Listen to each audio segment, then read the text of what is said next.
നാട്ടിൽ റോട്ടിൽ നഗരത്തിരയിൽ തെരുവിനോരത്തങ്ങേതലയിൽ പ്രായം നോക്കാതറിയും ഇന്നും ഞാൻ ഈ ഉലകിൻ കറുത്ത പൊന്ന് ഭൂമിക്കൊപ്പം ഞാനും തിരിയും മഴയിൽ ഞാനൊരു കുടയായി മാറും കൂടെ നടക്കും കൂട്ടിനിരിക്കും കയ്യിൽ ഞാനോ ഇല്ലെന്നുണ്ടേൽ പ്രിയതമനൊരുവൻ അരികിൽ വരില്ല ഡോക്ടർമാർക്കും സ്വന്തക്കാരൻ ഉയരാമുലകിൻ സ്വകാര്യവും ഞാനേ കളിയിൽ ഞാനൊരു കവണയായി തീരും കാലോട് ഒട്ടിക്കുതിക്കാനോടും മാലോകർക്ക കളിയിൽ ഞാനൊരു പന്തായി തീരും കാലിലിട്ട് കുതിക്കാനോടും പറയൂ പറയൂ ഞാൻ ആര്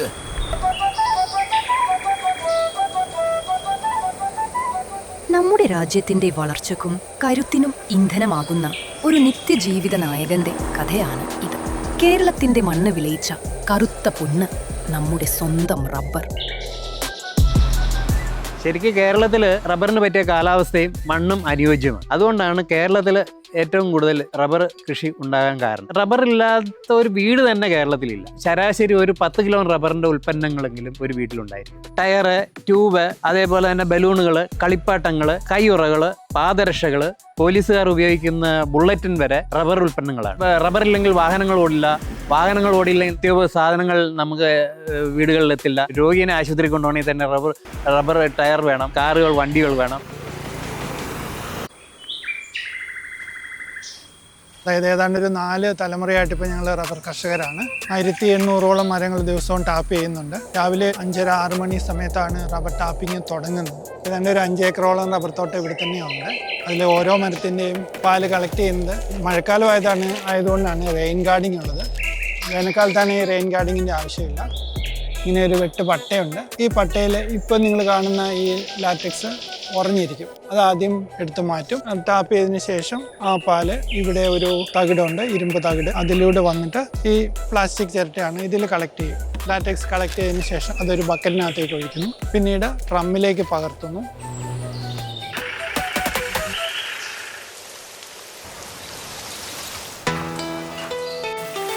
നമ്മൾ ലാറ്റക്സ് കളക്ട് ചെയ്ത് തുല്യ അളവിൽ 2 ലിറ്റർ പാലും 2 ലിറ്റർ വെള്ളവും ചേർത്ത് ഡിഷിലൊഴിക്കുന്നു. അതിനകത്ത് ആസിഡ് ഒഴിച്ചുള്ള ഫോർമിക് ആസിഡാണ് ഉപയോഗിക്കുന്നത്. മെഷീനകത്ത് 2 തവണ വീതിയും 1 തവണ നീളവും അടിച്ചെടുത്തിട്ട് അത് അച്ചു മെഷീനിൽ വെച്ച് ഇടുന്നു. ഷീറ്റിനെ കട്ടി കുറച്ച് ജലാംശം കളയാൻ വേണ്ടിയിട്ടാണ് ഇതിനകത്ത്. അപ്പോൾ കട്ടി കുറഞ്ഞെങ്കിൽ മാത്രമേ ഷീറ്റ് തെളിഞ്ഞ് കിട്ടുകയുള്ളൂ. മെഷീനിൽ നിന്ന് പുറത്ത് വരുന്ന ഷീറ്റിനെ ആദ്യം വെള്ളത്തിലിടുന്നു. വെള്ളത്തിലിട്ട് അതിൻ്റെ ആ പുളിപ്പ് രസം ആസിഡിൻ്റെ പോയി കഴിഞ്ഞാണ് നമ്മൾ ചുമ്മാ ഇടുന്നു. സ്മോക്ക് ചെയ്യുന്നത് ഷീറ്റിന് ഒട്ടിപ്പിടിക്കാതിരിക്കാനും പൂപ്പൽ ഒഴിവാക്കാനും ഒക്കെ ആയിട്ടാണ് സ്മോക്ക് ചെയ്യുന്നത്. റബ്ബർ ഷീറ്റുകൾ, ടയർ പോലെയുള്ള ഉൽപ്പന്നങ്ങൾക്ക് രൂപം നൽകുമ്പോൾ ലാറ്റക്സ് നേരിട്ട് മോൾഡ് ചെയ്ത്, ക്യൂർ ചെയ്ത്, പൂർണ്ണതയോടെ തീർത്ത് ലോകമെമ്പാടുമുള്ള ജീവനുകളെ സംരക്ഷിക്കുന്ന കൈയുറകളായി മാറുന്നു. ഏകദേശം ഒരു 10 ലക്ഷത്തോളം ആളുകൾ റബ്ബർ കൃഷിക്കാരായിട്ട് തന്നെയുണ്ട്. ഇപ്പം റബ്ബർ കൃഷിയിൽ നിന്നുള്ള ഒരു തൊഴിൽ അവസരം എന്ന് പറയുന്നത്, ഒന്ന് നേരിട്ട് റബ്ബർ കൃഷിയിൽ കൃഷി ചെയ്യുന്ന ആളുകൾക്ക് കിട്ടുന്ന തൊഴിൽ, 2 ടാപ്പിംഗ് നടത്തുന്ന ഒരു 6 ലക്ഷത്തോളം ആളുകൾ റബ്ബർ ടാപ്പേഴ്സായിട്ട് ജോലി തേടുന്നുണ്ട്. പിന്നെ ഉള്ളതെന്ന് പറയുന്നത് നമുക്ക് ഇൻഡയറക്റ്റ് ആയിട്ട് പരോക്ഷമായിട്ട് തൊഴിൽ കൊടുക്കുന്ന വളം, കീടനാശിനികൾ, ഈ ഇതിനു വേണ്ടിയിട്ട് പ്ലാസ്റ്റിക് മെറ്റീരിയൽസ് നിർമ്മിക്കുന്നവർ, അതോടൊപ്പം തന്നെ നമ്മളുടെ ഈ ലാറ്റക്സ് ശേഖരിച്ച് സംഭരണത്തിന് ട്രാൻസ്പോർട്ടിങ്ങുമായിട്ട് ബന്ധപ്പെട്ട് നിൽക്കുന്ന ജോലികളുണ്ട്. ഈ ഒരു മിഡിൽ ക്ലാസ് ഫാമിലിയെ സംബന്ധിച്ചോളം ഇപ്പോൾ 4 ടയർ മരം വരുമ്പോൾ ഏകദേശം ഒരു 1200 രൂപ പണ്ടത്തെ അപേക്ഷിച്ച് അവർക്ക് ലാഭിക്കാൻ പറ്റുന്നുണ്ട്. GST കുറഞ്ഞ് അറിഞ്ഞിട്ട് ടയർ മാറാനിരുന്ന ആളുകൾ ഒത്തിരി പേര് ഇവിടെ വന്നിട്ടുണ്ട്. മൊത്തത്തിൽ ടയറിന്റെ ഫീൽഡിൽ ഞങ്ങൾക്കായാലും സ്ഥാപന ഉടമകൾക്കായാലും വളരെ നല്ലൊരു കാര്യമായിട്ട് എനിക്ക് തോന്നിയിട്ടുണ്ട്. GST 2.0 അല്ലെങ്കിൽ GST പ്ലസ് എന്ന് വേണമെങ്കിൽ നമുക്ക് പറയാം. ഒരു അപ്ഡേറ്റഡ് വേർഷനാണ് ഇറങ്ങിയത്. കൂടുതൽ ഈസി ആകുക, കൂടുതൽ ട്രാൻസ്പെറൻ്റ് ആകുക, ഇൻഡസ്ട്രി ഫ്രണ്ട്ലി ആകുക. റബ്ബറിൻ്റെ നമ്മൾ ബെനിഫിറ്റ് നോക്കുമ്പോൾ ആദ്യം ഫാർമേഴ്സാണ്. അഗ്രികൾച്ചറിസ്റ്റ് ടാക്സബിൾ ആയിട്ടുള്ള ഒരു കാര്യം അല്ലെങ്കിൽ പോലും അവിടുന്ന് റബ്ബർ വാങ്ങി അതിനെ പ്രോസസ്സ് ചെയ്ത് വാല്യൂ അഡീഷൻ നടത്തുന്നവർക്കൊക്കെ GST ഉണ്ട്. അവിടെ മജോറിറ്റിയിൽ 5% ആയി. എക്സെപ്ഷണൽ ആയിട്ടുള്ള ഐറ്റംസ് ഒഴികെ ബാക്കി എല്ലാത്തിൻ്റെ റേറ്റ് 18% ആയി. നേരത്തെ 28% നിന്നാന്ന് പറഞ്ഞു. അത് മുഴുവൻ കുറഞ്ഞ് വരുമ്പോൾ ഓട്ടോമാറ്റിക്കലി നാച്ചുറൽ റബ്ബർ ഉപയോഗിച്ചുള്ള പ്രോസസ്സിങ്ങും മാനുഫാക്ചറിങ്ങും കൂടും. അത് ഇൻഡസ്ട്രിയിൽ ഇപ്പം മറ്റ് പ്രൊഡക്ട്സിന്റെ വില കുറയ്ക്കും. Rubber industry is going to benefit from GST. വീണ്ടും ഉയർച്ചയുടെ നാളുകളിലേക്ക് സമർത്ഥമായ ഒരു നയം മതി മുഴുവൻ പരിസ്ഥിതിയെയും ചുറ്റുപാടിനെയും ഉയർത്താൻ.